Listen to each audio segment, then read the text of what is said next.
तो देखो, अमेरिका से मूल अधिकार, नो डाउट, ये तो आपको पता है। अब इनमें बहुत अंतर है, वो फिर अपन पढ़ लेंगे। मूल अधिकारों का विचार हमने कहां से लिया? अमेरिका से।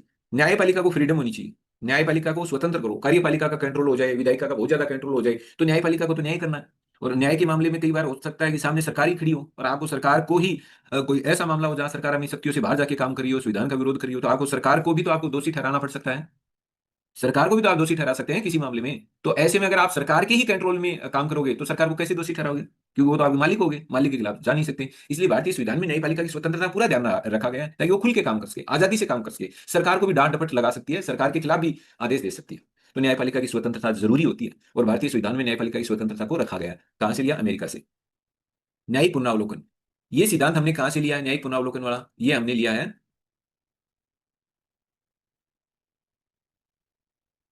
ये हमने लिया अमेरिका से। ये न्यायिक पुनरावलोकन क्या होता है? न्यायिक पुनरावलोकन होता है कि जो आपकी न्यायपालिका है, सुप्रीम कोर्ट, हाई कोर्ट, ये चेक करते हैं कि जो भी सरकार ने कानून बनाए, नियम बनाए, आदेश दिए हैं, निर्देश दिए हैं, वो सब संविधान सम्मत तो है क्या, मतलब संविधान के अनुरूप है क्या, कहीं संविधान का अतिक्रमण नहीं करते, उल्लंघन नहीं करते। अगर वो उल्लंघन कर रहे हैं तो न्यायिक पुनरावलोकन के अंतर्गत न्यायपालिका उनको रद्द कर देती है, निरस्त कर देती है। ये हम आगे पढ़ेंगे, 99वां संविधान संशोधन क्या था, कैसे हुआ, ये सब।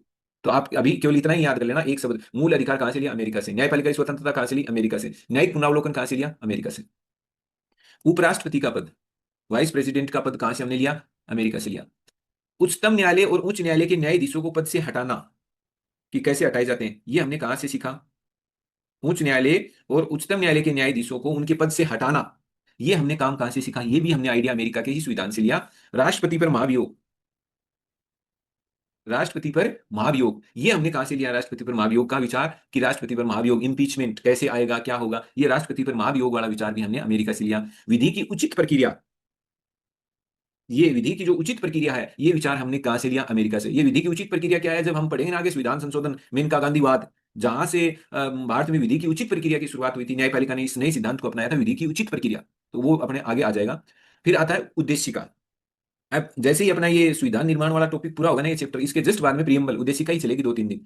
तो ये क्या कर रहा है, उद्देशिका में जो पहली लाइन है ना, ये पहली लाइन अमेरिका के संविधान की प्रस्तावना की पहली लाइन से प्रभावित है। अपनी उद्देशिका में जो पहली लाइन है वो दी हुई है, we the people of India. ऐसे अमेरिका का जो संविधान है उसकी प्रस्तावना में लिखा हुआ है, we the people of America. तो इसका मतलब उद्देशिका की जो प्रथम पंक्ति है वो अमेरिकी संविधान की प्रस्तावना की प्रथम पंक्ति से प्रभावित है। बात क्लियर है? तो इसका मतलब भारत की उद्देशिका पर किसका प्रभाव भी देखने को मिलेगा? अमेरिका का भी है। ये वी वाला वर्ड है ना, वी, हम, ये वर्ड हमने कहां से अपना लिया? अमेरिका के संविधान की प्रस्तावना से। तो ये आपको ध्यान रखना है, अमेरिका से हमने ये प्रावधान अपनाए।